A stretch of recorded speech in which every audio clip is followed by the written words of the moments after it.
Hey guys, Josh coming at you from Double Edge Sharpening, and in this video we're going to be doing some clipper blade sharpening. I got some A5 detachable blades from a pet groomer and they just won't cut at all, so let's check them out and go through that process.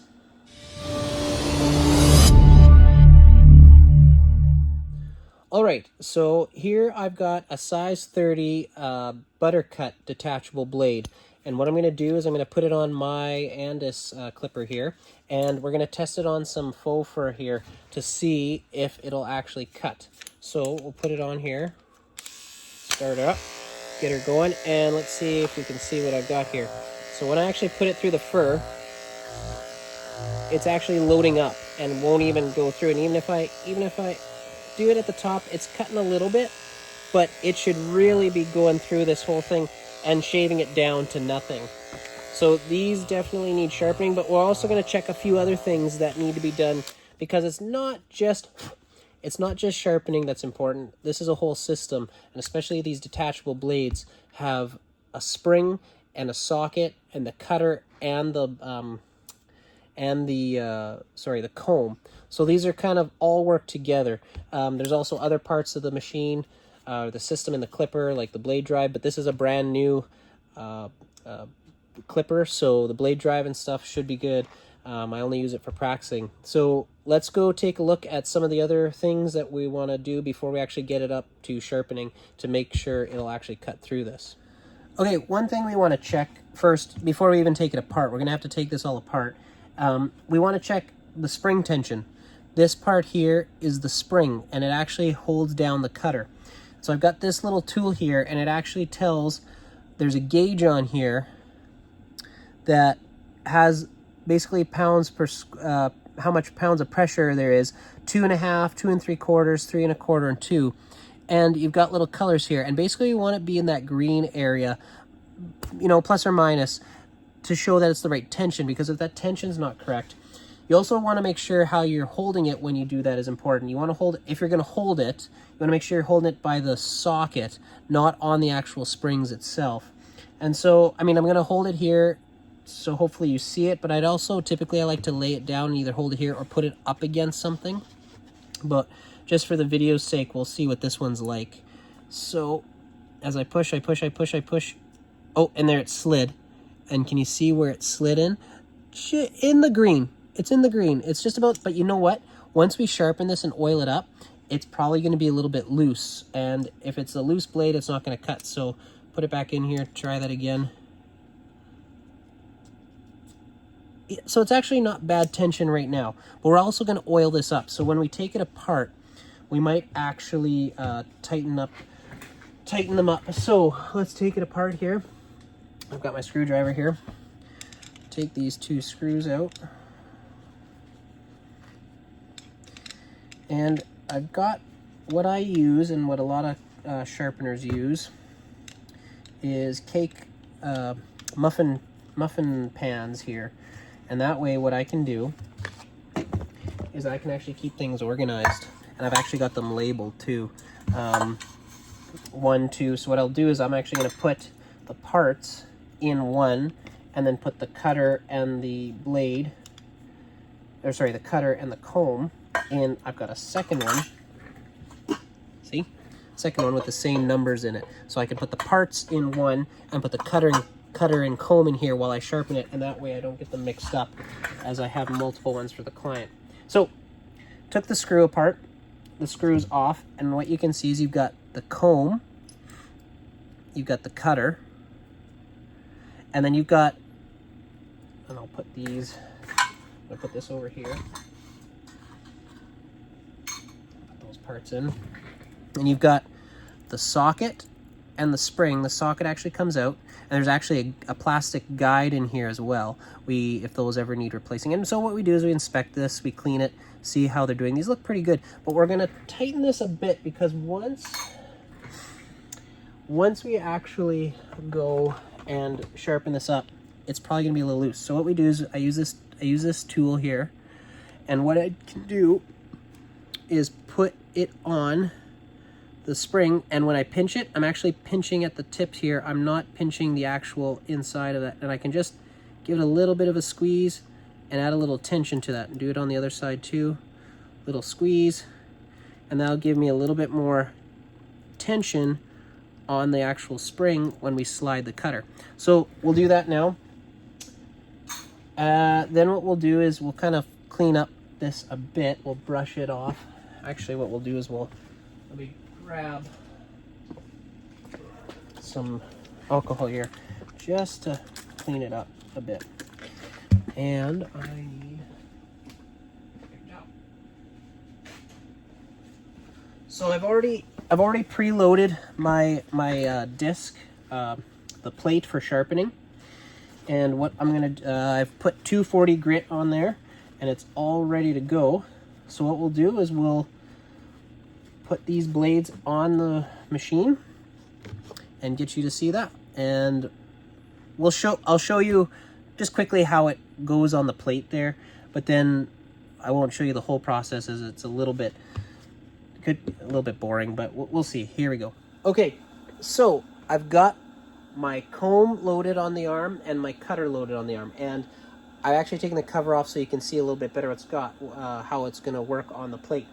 I've got my center line on these, so when I put the arms down and I put it on the plate, it's actually centered, because we want to make sure it's centered on the plate. And we're basically going to run it a full cycle, let it sharpen. We're going to check the rub pattern to see how the burnish is, sorry. And yeah, and that's basically how we sharpen. We're going to run it at 3/4 speed, but here we go. This is how we sharpen the clipper blades.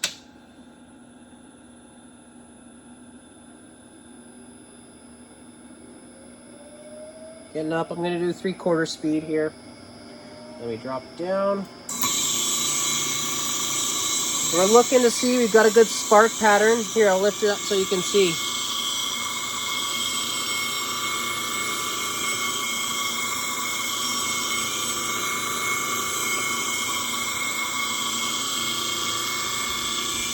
And once we're done a full cycle, the arms will raise up, and we can check to see if we've got a full clean scratch pattern, and yet we've gone along the full length of the rail. So what we're going to do now is take this off and check the rub pattern to see if we've gotten the tips of the teeth.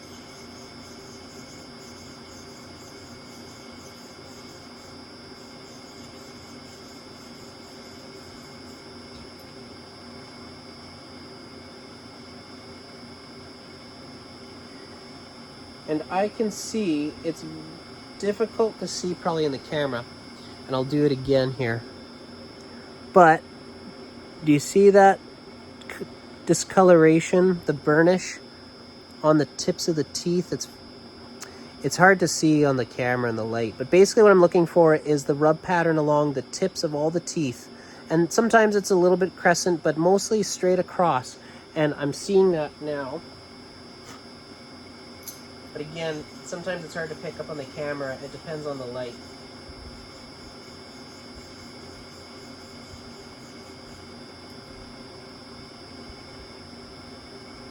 But yeah, I'm seeing the burnish right across the tips, and it's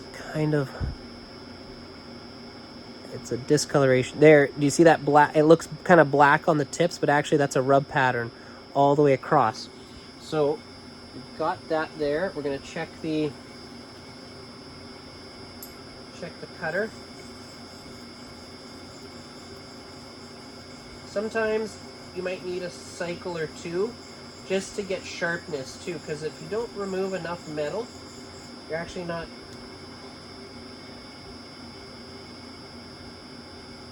And I'm seeing a burnish, so again, I'm not sure, but basically what you see is I see a discoloration on the corners of the tips because it's a hollow grind, and along the edge of the teeth. And I am seeing that sometimes there, yeah, there it is there.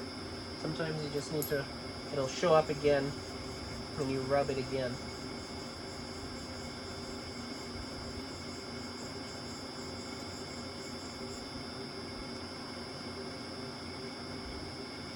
Yeah, all across the tips of the teeth.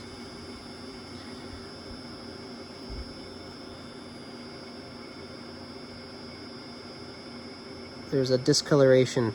You can see it more on the ends as the teeth as it kind of crescents over. But I'm pretty sure we got it. So let's put it together and try it when we put it together. Okay, so we got the blades taken off there. So what we're gonna do is we're just gonna clean them up here, get all that grit out. And what we're gonna do as well is we're gonna demagnetize them. I wanna make sure that during the sharpening process, they get a little bit of magnetism, and we don't want to have that grit in there. And then we can remove any kind of little burr that's in there as well, both on the cutter and the comb. And now's my favorite part, putting them back together. There is a jig that I will be purchasing, because this is sometimes a painful process, because you have to line up. I don't know if you can see, my hands are going to be in the way here. You have to line up the cutter on the comb, offset it, and also put the socket and the spring, and you have to kind of work back and forth because you're putting the screws on this side, and then you've got to offset your cutter, because if you don't offset the cutter on the comb, you will cut and nick either the animal or the person that you're cutting with, and therefore you need to have that blade offset on the comb. So we put the screws in, we don't tighten them up all the way.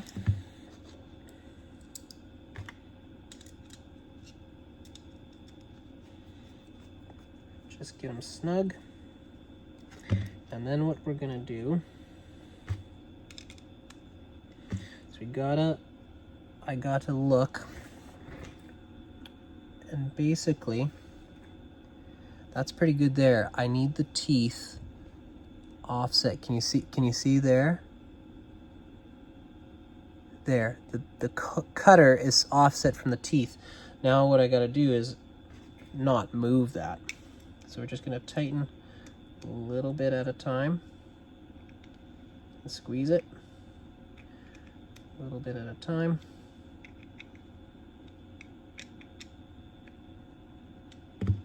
And check to make sure it's still straight, it's still set back.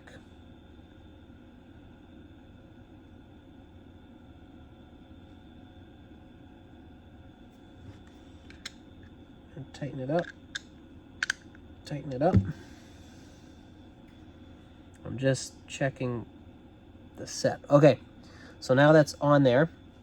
Now what we're going to do is we're going to check again the tension. And I'm in the green. In the green. Okay. Oil it up. A couple drops on the teeth at the back rail. Slide it around. Okay, let's go over to the fur and test it out. All right, here we are back at the test fur. So if you remember when we put it on, it just loaded up. It wouldn't even cut at all. So let's see now that it's oiled up and sharpened. You see how it cuts right through that and takes all that fur off now. It is cutting beautifully. It's not binding. Even when I go in really hard, it's cutting that fur down to nothing. And even this short stuff here. So there you go. We have some A5 adjustable clipper blades sharpened. I'm Josh at Double Edge Sharpening. If you like what you've seen on these videos, please check me out, subscribe. If you have anything that you need sharpened, please check out my website, Double Edge Sharpening. If you are not from around the area that I am located, here, let me talk to you here. I am located in Brandon, Manitoba, Canada, but if you are around the area, check out my website. I have drop-off locations. I can do pickups in the local area, but I also have a mailing option where you can mail in, whether it's your hair shears or your clipper blades. I've got an address that any courier can send to. I'll pick it up, sharpen it, and mail it back. So again, check out my website. thanks for tuning in. Josh at Double Edge Sharpening, and we'll talk to you guys later.